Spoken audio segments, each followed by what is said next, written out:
అద్భుతమైన కళాఖండాన్ని ఈరోజు చూసే అవకాశాన్ని నాకు దగ్గర చాలా ఆనందపడుతున్నాను.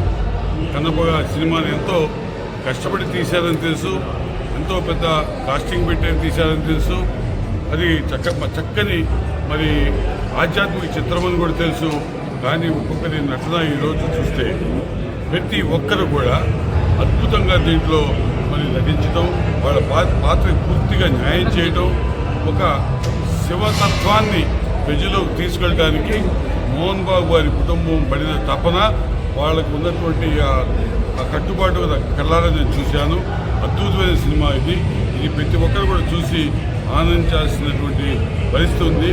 భక్తి భావం ఎలా ఉంటుంది, దేవుడికి భక్తుడికి మధ్య సంబంధం ఎలా ఏర్పడుతున్న దాని మీద పూర్తి స్థాయి ప్రతి పామరుడు కూడా అర్థమయ్యేలాగా ఈ సినిమా నిర్మించారు. మనస్ఫూర్తిగా వారికి ధన్యవాదాలతో ఈనాటి ఈ సమాజంలో ఈ ఆధునిక యుగంలో ఇటువంటి భక్తి సినిమా రావాల్సిన అవసరం ఎంతైనా ఉంది. ఈ ప్రయోగానికి వ్యయ ప్రయాసం చేసిన మోహన్ బాబు గారికి, మరి మంచి విష్ణు గారికి, తారాగణానికి, సాంకేతిక బృందానికి కూడా నేను మనస్ఫూర్తిగా కృతజ్ఞత తెలియజేస్తాను. రోల్ నేను ఒకటి అడుగుతాను బ్రదరు.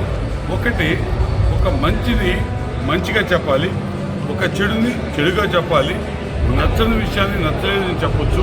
ప్రతి వ్యక్తిగా స్వాతంత్రం ఉంది. కానీ ఇలా చేస్తేనే నేను ప్రజల్లోకి నన్ను చూస్తారు, లేదా నాకేదో కొత్త గొప్ప వ్యూవర్షిప్ వస్తుందని కంకణపడి చేసేటువంటి వ్యక్తుల గురించి మాట్లాడతాం.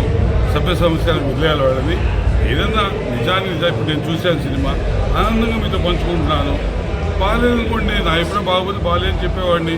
ఇంకో సినిమాకి వెళ్తాను, చూస్తాను, అడుగుతారు, నా మనసు చెప్తాను. అంతేగాని 100 మంది అభిప్రాయాలు ఒక రకంగా ఉంటే ఒకరిద్దరు ఇలా ట్రోల్ చేసి దాన్ని ఏదో పేరు పెకెట్లు పెంచుకోవాలి పరిస్థితి తీసుకురావడం అనిపిస్తుంది. ఎందుకంటే మనం కూడా సినిమా చూసా కాబట్టి నాకు సినిమా మీద అవగాహన చేసుకునే శక్తి, సామర్థ్యం, జ్ఞానం నాకు ఉంది కాబట్టి చెప్పగలను.